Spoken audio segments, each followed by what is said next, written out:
धू धू करती हुई चिता जल उठी। ज्वाज्वल्यमान लपटें उठने लगी। लपटें एक ही संदेश दे रही है, एक ही बात कह रही है, उठो हे भारत के पुत्रों, भारत माता के लिए अपने जीवन को समर्पित कर दो, न्योछावर कर दो, देश के लिए जियो, परमार्थ के लिए जियो, भारत माता के लिए जियो।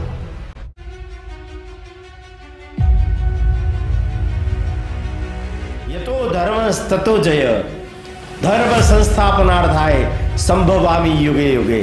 केवल मैं उसे गले लगा लूं, उठ, पुकार उठे। माते वो मुड़ी पीछे, अपने बछड़े को रंभाते हुए देख करके विराहिणी की तरह, भागती हुई गाय की तरह वो आई। कर्ण उसके पैरों में गिर पड़े। मां ने दोनों कंधों को पकड़ा, उठाया, मां की तरह ही ऊंचा सीने से लगा लिया। फपक फपक कर रो पड़ी, फपक कर रो पड़ी। जो बांध करके लाई थी अंगूठी, उसकी कनिष्ठिका में पहना दी। पुखराज की अंगूठी थी।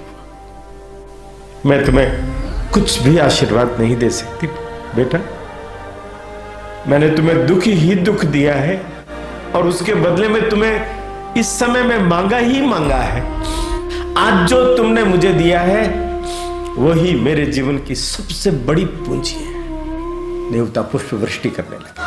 दानवीर कर्ण की जय। इस दुनिया में तुम्हारा यह त्याग जब तक दुनिया रहेगी याद किया जाएगा।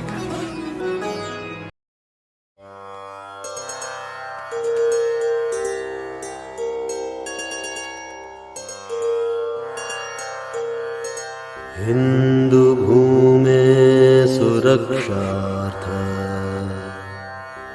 केशवेन विनिर्मितम् यं संघपोषितं येन गुरुं तं प्रणमाम्यहम्।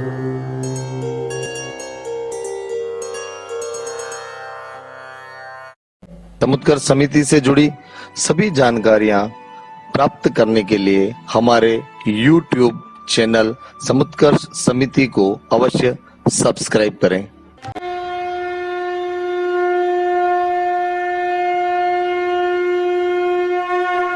आज हमारे बीच में हमारे जो मुख्य उद्बोधनकर्ता हैं, हमारे प्रेरक, हमारे पथ प्रदर्शक, वर्ष 1986 से जो अपना जीवन राष्ट्र निर्माण और राष्ट्र सेवा के लिए समर्पित कर चुके हैं, ऐसे संघ के प्रचारक माननीय ओमजी भाई साहब, आप एक प्रखर लेखक विचारक हैं। आप द्वारा कई पुस्तकें लिखी गई हैं जिनमें मेवाड़ गौरव गाथा, जन जन के महावीर, पन्नादाय, बाबा रामदेव जैसी 25 पुस्तकों का आपने लेखन किया है और जो आज हमारे बीच में हमारे ज्ञानवर्धन के लिए आज प्रकाशित होकर हमारे बीच में है। मैं आज के इस पुनीत अवसर पर मान्यवर भाई साहब से निवेदन करूंगी कि हमें प्रबोधन प्रदान करें। आदरणीय ओमजी भाई साहब। नमस्कार। समुत्कर्ष व्याख्यान श्रृंखला यतो धर्मस ततो जय में आप सब देवियों और सज्जनों का हार्दिक स्वागत है। मित्रों, पिछली बार हमने श्री कृष्ण भगवान के द्वारा संधि दूत बनकर हस्तिनापुर के अंदर मानवता के कल्याण के लिए जो अद्भुत प्रयत्न किया, उस घटना का सविस्तार वर्णन सुना। अब देखिए, श्री कृष्ण की जो भूमिका है वो ये है, वो युद्ध के आकांक्षी नहीं है। छल कपट लोभ जितना कुछ भी दुर्योधन ने किया है उसको उसका दंड मिलना चाहिए, इसके तो मानसिकता रखते हैं। पर वो भी जानते हैं शांति जब होती है उसमें विश्व कल्याण होता है। उसमें मानवता का कल्याण होता है, उसमें विकास होता है।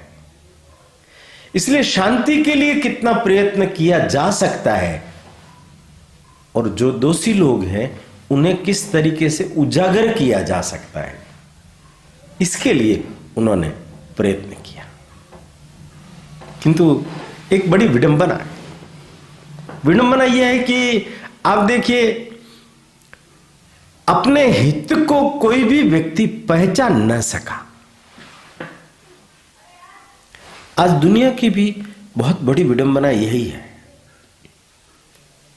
इस दुनिया में भी आप किसी भी व्यक्ति को देखेंगे, क्या वो अपने हित को पहचानता है?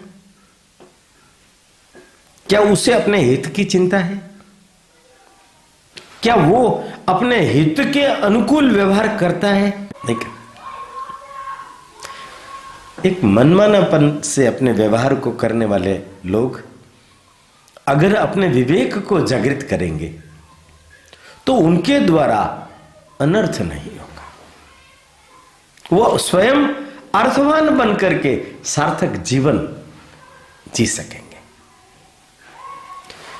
श्री कृष्ण ने अपने पूरे जीवन में लोगों के स्वत्व को, उनके हित को, उनके द्वारा मानवता का कल्याण कैसे हो सकता है, इन सबको जगाने का प्रयत्न किया है।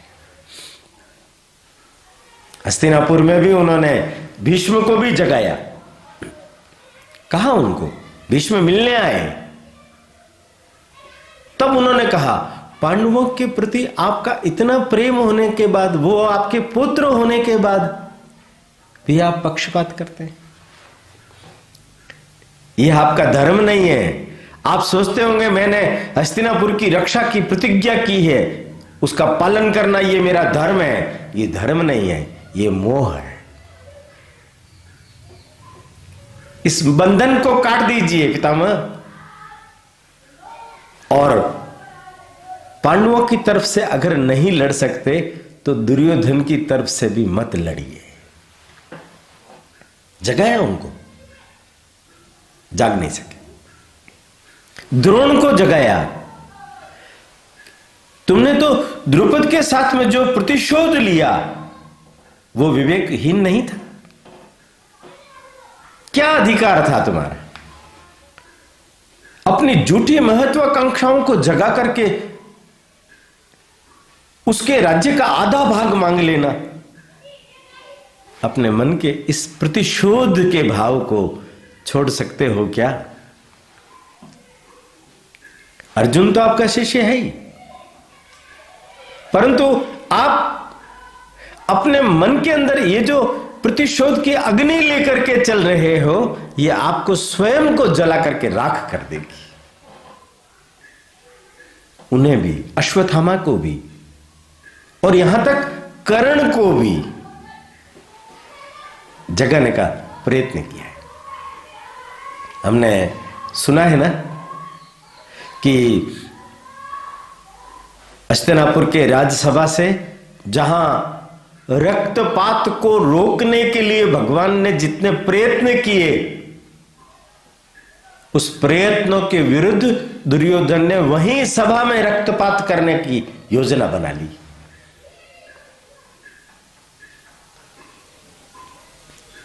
हित वचन नहीं तूने माना, मैत्री का मूल्य न पहचाना, और भगवान को बांधने चल दिया।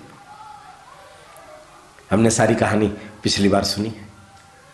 भगवान वहां से चल करके सात्विकी के साथ विदुर के भवन तक पहुंचे और सात्विकी को कहा, मैं कुंती बुआ से मिलकर के आता हूं, तुम यहां रुको। वो गए अंदर और जाकर के उन्होंने कुंती बुआ को प्रणाम किया और कहा कि मैंने बहुत प्रयत्न किया, किंतु अब युद्ध होगा, महाभीषण युद्ध होगा। बुआ, अब कोई नहीं रोक सकता, और युद्ध होगा और पांडवों की विजय होगी। फिर से धर्मराज्य की संस्थापना करने के लिए प्रयत्न किए जाएंगे। मैं जा रहा हूं, तुम मेरे साथ चलो। बुआ ने कहा, नहीं, मैं तुम्हारे साथ नहीं चल सकती, मैं यहां रहूंगी और यहां रह करके इस युद्ध की जो अग्नि जल रही है उसमें आहुति, निरंतर आहुति देती रहूंगी। भगवान ने कहा कि तो पांडवों के लिए कोई संदेश? उनका है। युधिष्ठिर बहुत भोला है, वो युद्ध नहीं चाहता है। उसको कहना युद्ध अनिवार्य है, तुम्हारी राज्य लक्ष्मी और तुम्हारी मां हस्तिनापुर में कैद है, युद्ध करके यदि तुम उन्हें मुक्त कर सकते हो तो मुक्त करके ले जाओ। भीम और अर्जुन को कहना अपनी प्रतिज्ञाएं पूरी करने का समय आ गया है, द्रौपदी के अपमान का बदला लेने का समय आ गया है, और उन्हें विदुला की कहानी भी सुनाना। सिंधुपति से हार करके जब विदुला का पुत्र संजय घर आकर के लौट करके सो गया था, तब विदुला ने उसको धिक्कारा था, तूने 9 मास मेरी पेट कोख में रह करके व्यर्थ गुजारे, तुम नपुंसक बन जाओगे, जाओ और युद्ध करो। उनका मां तुम क्या कह रही हो मुझे, मैं अगर युद्ध करूंगा, मैं मर गया तो तुम्हारा पालन पोषण कौन करेगा? उनका तुम्हें मेरे पालन पोषण की पड़ी है, अगर तुम मर गए तो मुझे गर्व होगा ऐसी संतान पर कि मैंने वीर पुत्र को जन्म दिया है, ऐसे तुम्हारे जैसे निर्लज्ज और कायर पुत्र को जन्म नहीं दिया है। यह कहानी विदुला की कहानी, विदुला ने अपने पुत्र संजय को धिक्कारा है, इस बात को ले जाकर के युधिष्ठिर को तुम अवश्य सुनाना। बुआ, यह कहानी मैं अवश्य सुनाऊंगा और आपका सारा संदेश मैं उनको सुना दूंगा। और कोई बात? और बात है। क्या बात है? एक दूसरा मैं बहुत समय से सोच रही थी, अब समय आ गया है। क्या समय आ गया है? कि मेरा जो एक रहस्य है जिसे दुनिया में कोई भी नहीं जानता, उस रहस्य को मैं आज तुम्हें बताना चाहती हूं। क्या उसका भी युद्ध के इस पूरे माहौल में कुछ उपयोग हो सकता है? क्या है वो, कौन सी बात है? कुंती रुकी और कहा कि मैं जब वृष्णिकुल से, तुम्हारे पिता के घर से, कुंती भोज की दत्तक पुत्री बनकर के, प्रथा से कुंती बनकर के जब मैं आ गई, तो वहां पर मैं जब 15-16 साल की थी, तब एक दुर्वासा ऋषि आए। वो बहुत क्रोधी थे स्वभाव के। उन्होंने मेरे पिता को कहा कि मैं 1 वर्ष तक तुम्हारे यहां रहना चाहता हूं, पर मैं एक शर्त पर रह सकता हूं कि यहां किसी भी प्रकार की मेरी अवज्ञा ना हो, मेरी सेवा हो। कुंती भोज भी थोड़ा सा डर गए थे। उन्होंने दुर्वासा की बात मान ली और अपनी बेटी कुंती को उनकी सेवा में लगा दिया। कुंती सदाचारी थी, संस्कारी थी, शीलवान थी, सेवा कुशल थी। 1 वर्ष तक उसने शिकायत का एक मौका भी नहीं आने दिया। दुर्वासा प्रसन्न हो गए और कहा, हे कुंती भोज, तुम्हारी पुत्री ने सम्यक रीति से मेरी सेवा की है, मैं प्रसन्न हूं, अब मैं विदा लेना चाहता हूं। कुंती ने अभ्यर्थना की, सेवा की, आरती उतारी। दुर्वासा ने कहा कि बेटी मैं जा तो रहा हूं, पर तुमने जो सेवा की है उसके बदले में तू कोई भी वर मांग ले, मैं तुम्हें वर देना चाहता हूं। कुंती ने कहा कि आप प्रसन्न रीति से यहां रह करके जो हम लोगों को अपना आश्रय दिया है, यही हमारे लिए आपका वरदान है। नहीं, फिर भी मैं कुछ देना चाहता हूं। चलो, उन्होंने अथर्ववेद के शीर्ष मंत्र देकर के कहा कि यह आवाहन मंत्र है, इसको तुम उच्चारित करके जिस किसी भी देवता का ध्यान करोगी, वो देवता तुम्हारे समक्ष आकर के खड़ा हो जाएगा, नतमस्तक हो जाएगा, तुम्हारे चरणों में झुक जाएगा और तुम्हें उत्तम रीति से अपने समान योग्य संतति प्रदान करेगा। तुम जो मांगोगी तुम्हें वर देगा।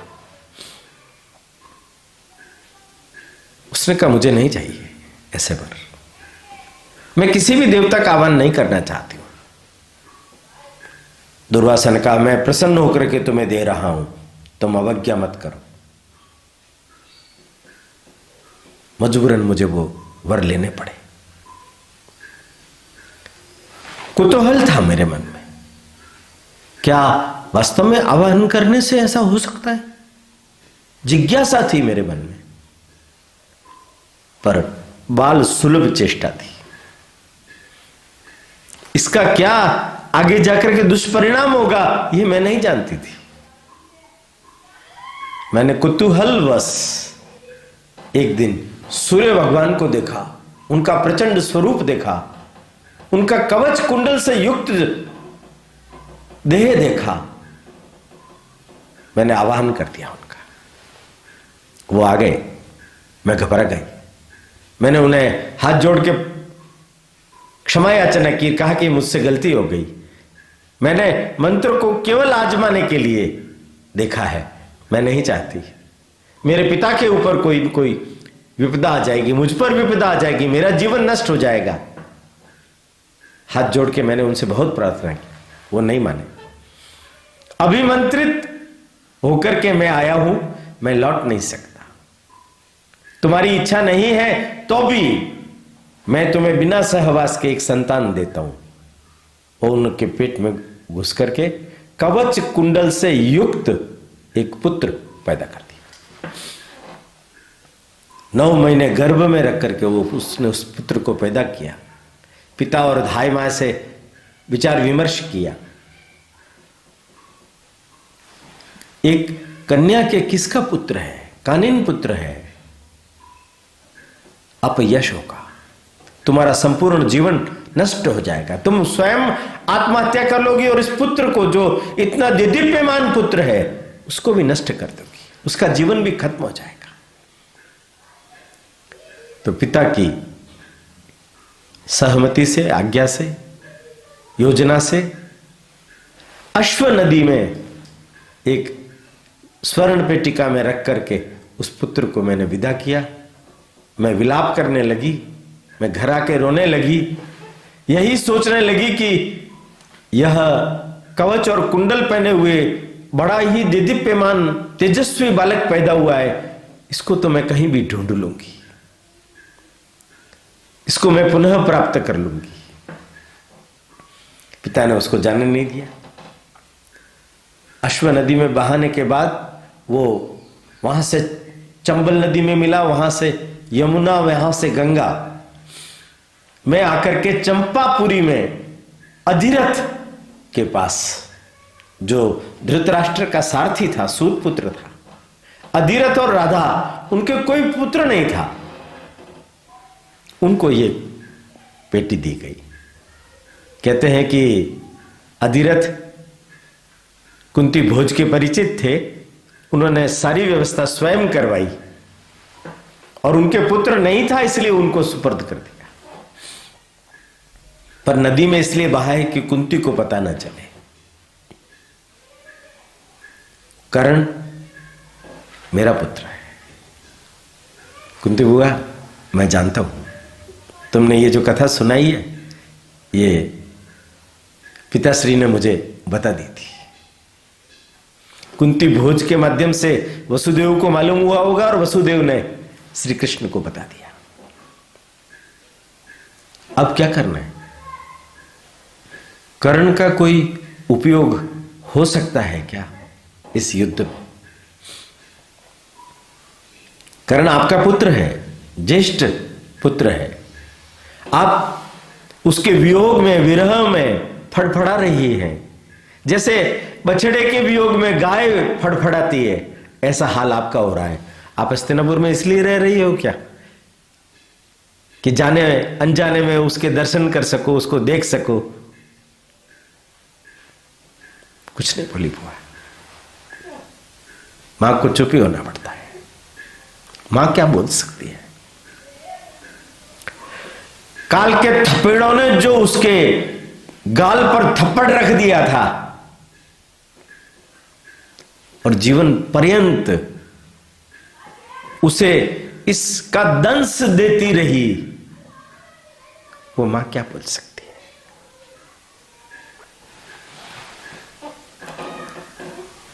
मुझे कर्ण से मिलना चाहिए क्या?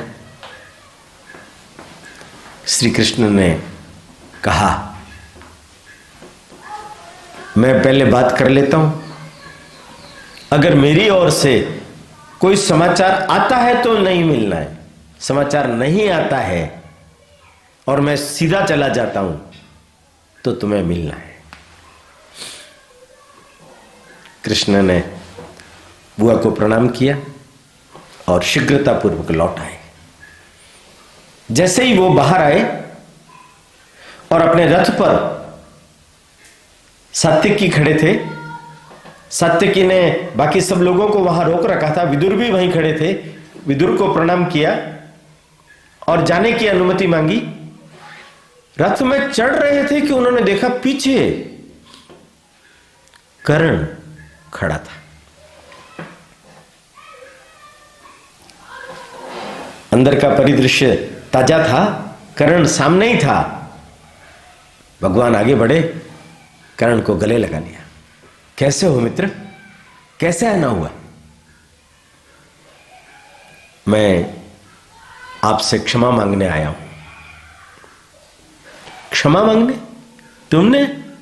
हां, मेरा मित्र दुर्योधन, उसने जो धृष्टता की है, उसने जो आज तांडव किया है, उसने जो व्यवहार किया है, उसकी ओर से मैं आपसे क्षमा मांगने आया हूं। अरे, तुम क्यों क्षमा मांगोगे अपने मित्र के दोषों की? आओ, मुझे तुमसे कुछ बात भी करनी है। नगर द्वार तक मुझे छोड़ने चलोगे? एकदम हतप्रभ हो गया वो। क्या कहता? हां, तो मेरे रथ में आ जाओ, तुम्हारा रथ पीछे पीछे लगा, ले आओ, वहां से तुम उसमें वापस लौट के आ जाना। सात्यकी समझ गया, वो आगे जाकर के बैठ गया। दोनों पीछे बैठ गए, दोनों बातचीत कर रहे।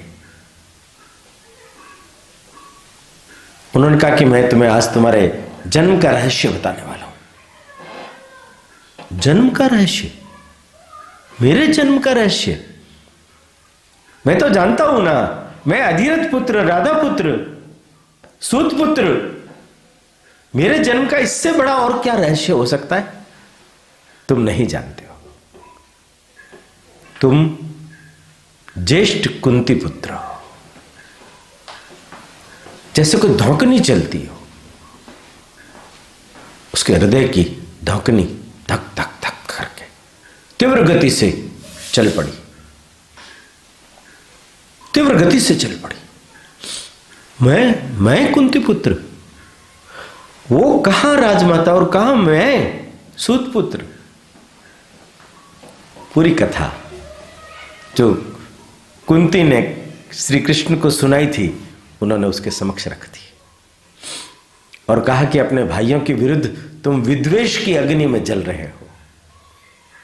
अर्जुन को मारना ये तुम्हारा सबसे बड़ा स्वप्न हो गया है,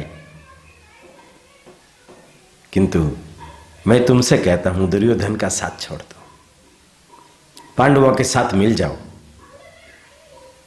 तुम ज्येष्ठ कुंती पुत्र हो,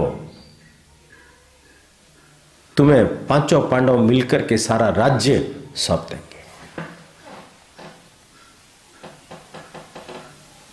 करण मुस्कुराए, कहने लगे कि आपकी बात ठीक है, किंतु जिस अभिशप्त करण को जिस व्यक्ति ने उठा करके अपने समकक्ष दर्जा दे दिया, अपना मित्र बना दिया, जिस सूत पुत्र के साथ में भी क्षत्रिय राजाओं के समान व्यवहार किया,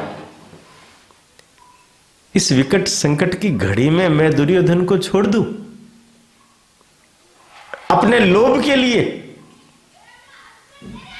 नहीं, नहीं, यह संभव नहीं है। आप तो योगेश्वर हैं, साक्षात भगवान हैं। आप तो सब जानते हैं कि क्षत्रियों ने जो पाप कर्म किए उनके संहार का समय आ गया है। मैं अच्छी तरह से जानता हूं चक्र आपका चलेगा।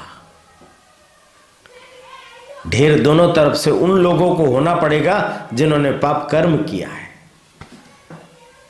और क्षत्रियों के लिए तो एक ही बात होती है, या तो युद्ध में लड़कर के मरना या विजय प्राप्त करना। अब यह संभव नहीं है। वासुदेव, आपने मुझे बताया तो है, किंतु मेरा एक निवेदन स्वीकार करना। यह बात युधिष्ठिर को मत बताना, किसी को भी मत बताना। इस रहस्य को रहस्य बने रहने देना। काश आज जो आप 70 साल बाद बात बता रहे हो वो पहले बता देते तो। मेरी मां ने मुझे क्षत्रियोचित संस्कार और उचित स्थान दिया होता तो, पर विडंबना थी, विडंबित जीवन जिया, अभिशप्त जीवन जिया। एक सूत पुत्र के नाते न मालूम कितनी यंत्रणाओं में से मैं गुजरा हूं। ब्राह्मण बन करके परशुराम के पास शस्त्र विद्या सीखने गया था मैं, पर अपने वहां क्षत्रियत्व के कारण से धिक्कार दिया गया और श्राप लेकर के लौटा। सब कुछ सीखने के बाद में भी मंत्र भूल जाऊंगा मैं। द्रोण ने अपने शिष्यों का परीक्षण रंगशाला में करवाया था। मैंने चुनौती दी थी अर्जुन को। राजमाता कुंती उस समय में भी वहां विराजित थी ना। क्या उस समय उनको अपना पुत्र याद नहीं आया? याद नहीं आया। अब क्यों? अब आप ये बातें क्यों बता रहे हैं मुझे? अब इन बातों का क्या कोई अर्थ है? मेरे लिए तो दुर्योधन ही सर्वोपरि है और मैं उसकी तरफ से ही युद्ध लड़ूंगा और पांडवों के खिलाफ युद्ध लड़ूंगा। इसलिए जो बातें बीत गई उन्हें फिर से मत जगाइए। और आप सब जानते हैं योगेश्वर, आप तो साक्षात नारायण हैं। मैं आपकी अभिवंदना करता हूं और आपसे एक ही प्रार्थना करता हूं, मेरे जीवन में भी ऐसे अनेक अवसर आए जब इन सब परिस्थितियों का प्रभाव मेरे मन के ऊपर हुआ, अन्न का प्रभाव मेरे मन के ऊपर हुआ, दोस्ती का प्रभाव मेरे मन के ऊपर हुआ और मुझे कटु वचन बोलने पड़े। मैंने भी सुने हैं कटु वचन। यह सच है कि उस दिन सभा में द्रौपदी को मैंने बहुत कटु वचन बोले थे, पर जाते जाते भीम ने भी मुझे सारथी ही कहा था ना। अर्जुन ने भी प्रतिज्ञा की थी ना, मैं कर्ण को मारूंगा। उन सब लोगों की प्रतिज्ञाओं को उल्लंघन करके उनके पक्ष में जाने की मेरी कोई इच्छा नहीं है, पर मैं आपसे प्रार्थना करता हूं कि पांचाली समेत इन सब से कि मुझे क्षमा कर दे। मैंने अत्यंत ही कटु वचन उन्हें बोले हैं जो मेरे लिए अशोभनीय है। मेरे जैसे संस्कारी, चरित्रवान, सत्य प्रतिज्ञ व्यक्ति के लिए उचित नहीं है। ये ठीक है, मैं सूर्यपुत्र हूं, यह ठीक है, मैं क्षत्रिय हूं, मेरे जीवन के इस समय में आपने मुझे इन सब चीजों की स्मृति करा दी, मेरे जीवन का पुरुषार्थ जगा दिया। योगेश्वर, मैं आपका ऋणी रहूंगा, प्रणाम, मुझे आज्ञा दीजिए। कर्ण लौट गए। कृष्ण उपलब्धि की ओर चल पड़े। युद्ध जब होता है तो उसकी तैयारियां कब से चालू हो जाती है? हस्तिनापुर के अंदर भीम को जब विष दिया गया तभी ही इस चीज की नींव रख दी गई थी कि युद्ध होगा। 12 वर्ष के वनवास के दौरान भी जब अर्जुन अमरावती गया था इंद्र के पास, तब संभावित युद्ध के लिए प्रशिक्षण प्राप्त करने के लिए, दिव्यास्त्र देवास्त्र प्राप्त करने के लिए ही गया था। लौट करके आया वो, उसके बाद इंद्र चिंता मग्न हो गए थे। उर्वशी ने पूछा भी, भगवान क्या हुआ आपको? उनका संभावित युद्ध को देख करके मेरा मन क्लांत हो रहा है। मैं चाहता हूं मेरा पुत्र अर्जुन सूर्य पुत्र से कैसे मुकाबला करेगा? वो तो कवच कुंडल लेकर के पैदा हुआ है। सूर्य की मां अदिति ने सूर्य को वो कवच कुंडल अमृत से पोषित किए हुए दिए थे, उसको कर्ण को देख करके उन्होंने पैदा किया था। कर्ण जब मां और पिता अधिरथ और राधा से मिले थे, उस समय तो वो बालक ही थे। उस समय से वो कवच कुंडल लेकर के उनके पास आए। वो स्वर्ण मंडित होने के कारण से उन्होंने उसका नाम वृषशैन, वसुशैन रख दिया। उनके बाद में उनके एक पुत्र हुआ शोण, जिसको संग्रामजित भी कहा गया। इंद्र ने योजना बनाई। जब कर्ण के बारे में ख्यात था कि वो दोपहर में सूर्य की उपासना के बाद में जो कोई भी उसके समक्ष लोग आते हैं, मुंह मांगा दान वो उनको देते हैं। इंद्र ने षड्यंत्र रचा, ब्राह्मण का वेश बना करके कवच कुंडल दान में लेकर के आऊंगा। सूर्य को मालूम पड़ गया।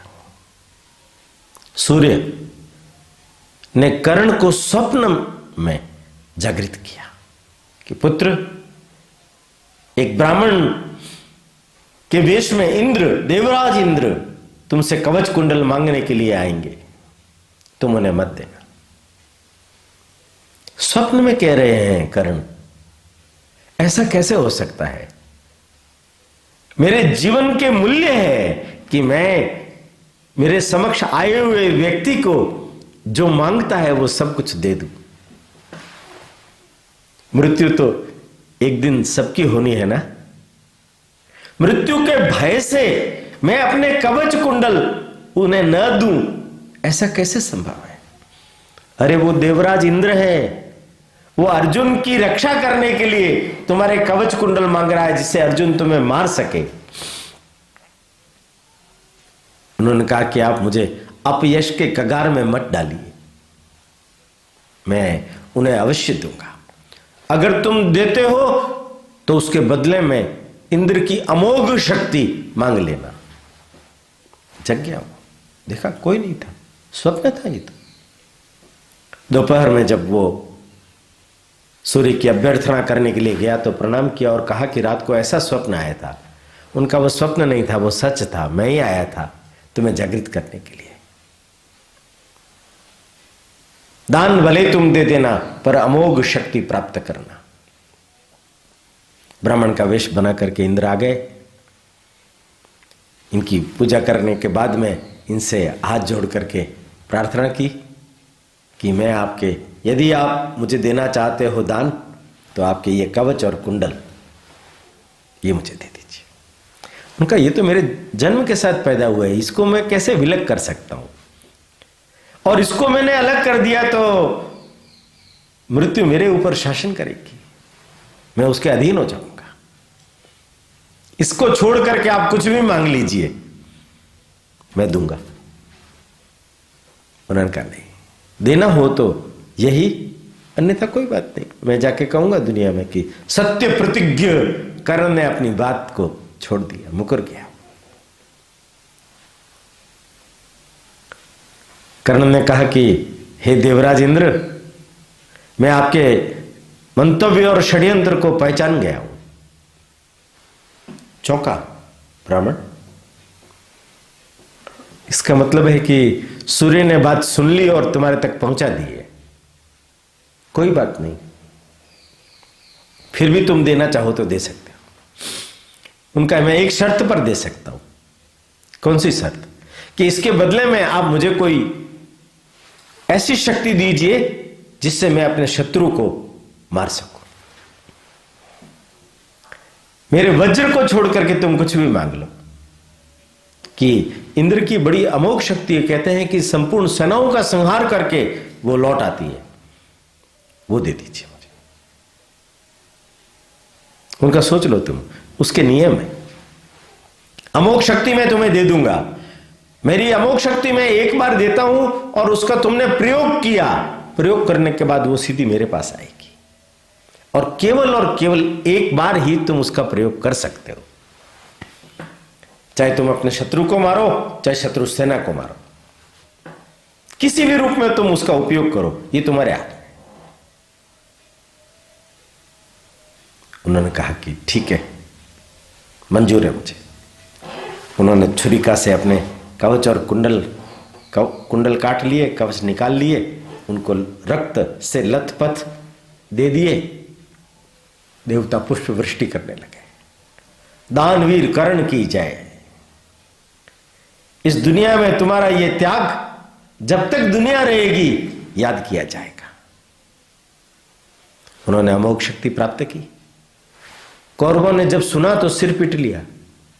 अब किसके बूते पर हम पांडवों को हरा पाएंगे?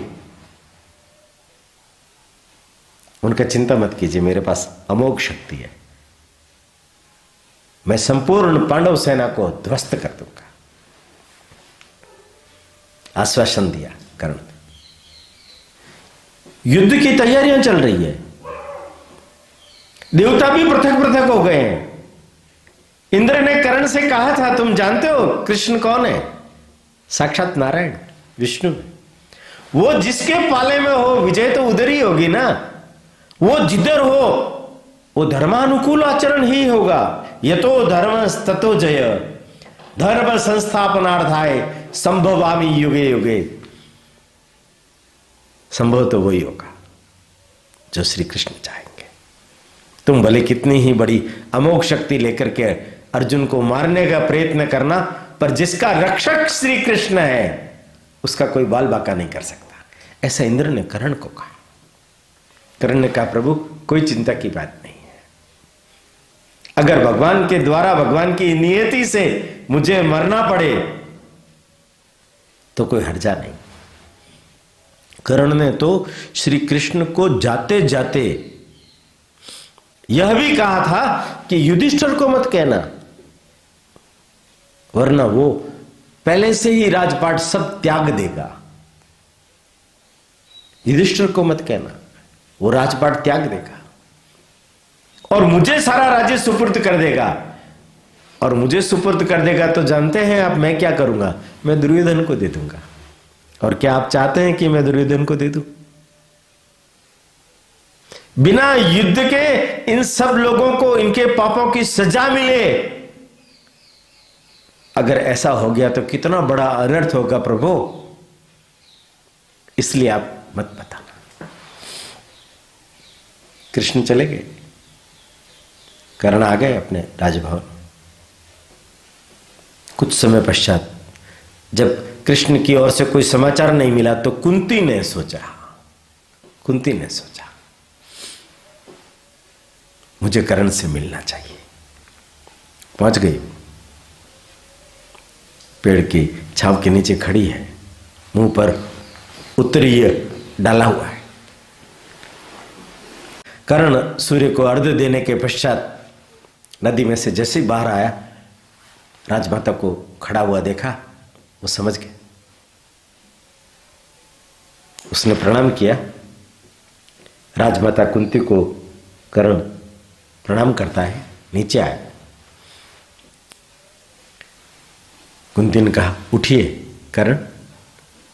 उनका, मैं तो सूत पुत्र हूं, मुझे इतना आदर क्यों दे रही है आप? तुम्हें कृष्ण ने बताया होगा ना, तुम मेरे ज्येष्ठ पुत्र हो। ज्येष्ठ पुत्र तुम्हारा? मैं तो अधिरथ और राधा का पुत्र हूं, सूत पुत्र हूं। तुम्हारा पुत्र कैसे हो सकता हूं मैं? अगर तुम्हारा पुत्र मैं होता तो तुम मेरे साथ इतना क्रूरतापूर्वक बर्ताव करती। 70 वर्षों के बाद में तुम्हारे अपने इस ज्येष्ठ पुत्र की तुम्हें याद आई। आज आकर के तुम मुझे कह रही हो पुत्र। तुम पुत्र नहीं हो सकती। जिस राधा ने मुझे इतना प्रेम दिया, इतना स्नेह दिया, मुझे पाला पोसा बड़ा किया, मैं उनको भुला करके और तुम्हें बोलूं?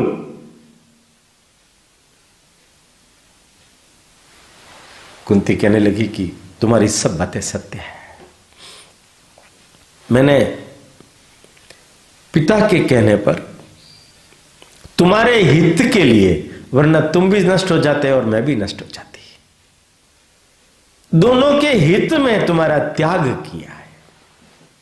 और मैं तुम्हें पहचान लूंगी कवच कुंडल के कारण से। मैं कितना विरह अग्नि में तप रही हूं, झुलस रही हूं, ये मेरे पुत्र भी नहीं जानते। ये मैं जानती हूं, मेरी आत्मा जानती है, मेरी भीतियां जानती है। मैं क्यों विदुर की कुटिया के अंदर बैठी हुई तपस्या कर रही हूं और तुम नहीं जानते। तुम जब दिग्विजय करके लौटे थे तब उस आश्रम कन्या ने तुम्हारे पुत्र के लिए अंगूठी दी थी, तुमने फेंक दी थी। वो अंगूठी मैं अभी भी बांध करके रखी हुई। क्या तुम नहीं जानते कि मैंने हर पल हर क्षण तुम्हारी ज्येष्ठता का स्मरण रखा है? कर्ण हंसती है, कहने लगे, जब अपने ऊपर पड़ती है, युद्ध आ रहा है, मैं तुम्हारे पुत्रों का नाश कर दूंगा, उससे बचने के लिए तुम यह छल प्रपंच कर रही हो। खैर छोड़ो, तुम बोलो किस उद्देश्य से आई हो? मैं तुम्हारा उद्देश्य पूर्ण कर दूंगा। तुम 5 पुत्रों को अभयदान दो। तुम आई हो, तुमने 9 महीने मुझे अपनी कोख में रखा है, इसलिए तुमने तो अपने कर्तव्य का पालन नहीं किया, किंतु मैं तुम्हारा पुत्र हूं, इस नाते मैं तुम्हारे लिए कुछ काम आऊं तो तुम्हारे 5 पुत्रों को मैं अभयदान नहीं दे सकता, तुम्हारे 4 पुत्रों को मैं अभयदान देता हूं। अर्जुन या कर्ण अभी कुछ नहीं कह सकते। अगर अर्जुन के हाथों कर्ण मारा गया तो तुम्हारे 5 पुत्र जिंदा रहेंगे, और अगर कर्ण के हाथों अर्जुन मारा गया तो कर्ण समेत तुम्हारे 5 पुत्र जिंदा रहेंगे। ऐसे मैं तुम्हें तुम्हारे 5 पुत्रों को अभय दे सकता हूं। क्या एक बार तुम मुझे मां नहीं कह सकते? क्या एक बार तुम मेरे गले नहीं लग सकते? कर्ण ने निष्ठुरता से कहा, निर्ममता से कहा, नहीं, तुम उस योग्य नहीं हो। मैं उस योग्य नहीं हूं, यह बात तुम्हारी सच है। मैंने बहुत ही निर्ममता से तुम्हें अश्व नदी में बहा दिया था। रंगशाला के अंदर तुम्हें पहली बार देखने के बाद मेरी कंचुकी में से दूध छलक आया था। यह प्रमाण नहीं हो सकता ना। दिग्विजय के समय तुम्हारे पुत्र के लिए जो मैंने अंगूठी बनवाई थी, वो ये बांध रखी है मैंने। ये लो, ये लो। ये भी तुम्हें स्मरण नहीं है ना? जब तुम इंद्रप्रस्थ में आए थे, तब मैं तुम्हारे को देखने के लिए दौड़ पड़ी थी। तुम नहीं जानते हो मैं कितना अपने पुत्रों से छुपा करके अपने ममता का पोषण कर रही हूं हस्तिनापुर में रह करके। यह भी तुम नहीं जानते। विडंबना तो है ही, तुम्हारे साथ में भी है, मेरे साथ में भी है। जिंदगी क्या क्या खेल मेरे साथ खेल रही है और वो तुम्हारे साथ में भी खेल रही है। खैर, भगवान तुम्हें सुखी रखे, तुम आनंद से रहो। तुमने मुझे इतना सब कुछ दिया, यह मेरे लिए पर्याप्त है। चलती हूं। और वो आंखों में से आंसू तीव्र गति से निकल रहे थे, वो तुरंत चल पड़ी। कर्ण खड़ा है, किम कर्तव्य विमूढ़। यह वो मां है जिसने मुझे 9 महीने तक कोख में रखा। इसने मुझे प्रेम नहीं दिया, इसने मेरा निर्माण नहीं किया, इसने मुझे विडंबित जीवन जीने के लिए विवश कर दिया। किंतु मांग क्या रही है? केवल मैं मां कह दूं? केवल मैं उसे गले लगा लूं? क्या मैं इतना कृतज्ञ हूं कि अपनी जन्मदात्री मां की इतनी सी भी इच्छा पूरी ना कर सकूं? उठ, पुकार उठे। माते, वो मुड़ी पीछे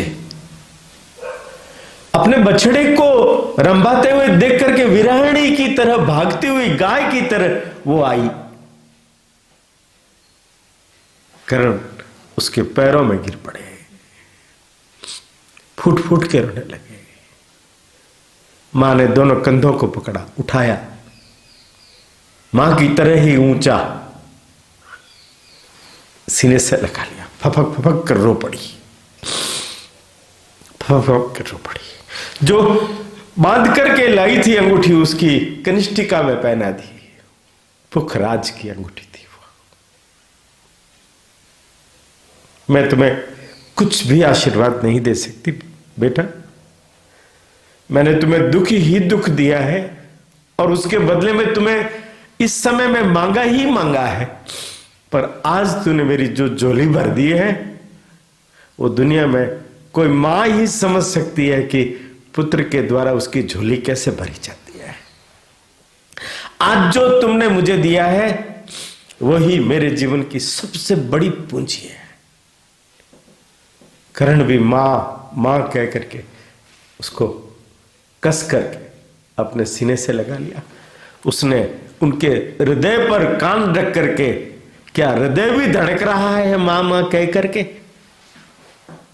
मां और पुत्र का ऐसा अद्भुत मिलन कि कर्ण जैसे श्रेष्ठ व्यक्ति के जीवन में संभव है।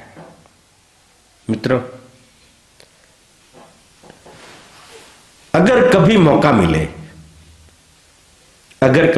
मिले, तो शिवाजी सावंत ने मृत्युंजय नाम से श्री कर्ण के जीवन पर एक बड़ा अच्छा उपन्यास लिखा है। रामधारी सिंह दिनकर की पिछली बार मैंने जो कविता सुनाई थी, वो भी कर्ण के जीवन पर लिखा हुआ उनका काव्य है रश्मि रथी। महाभारतकार ने शायद उतना न्याय नहीं किया कर्ण के साथ जितना वो हकदार था।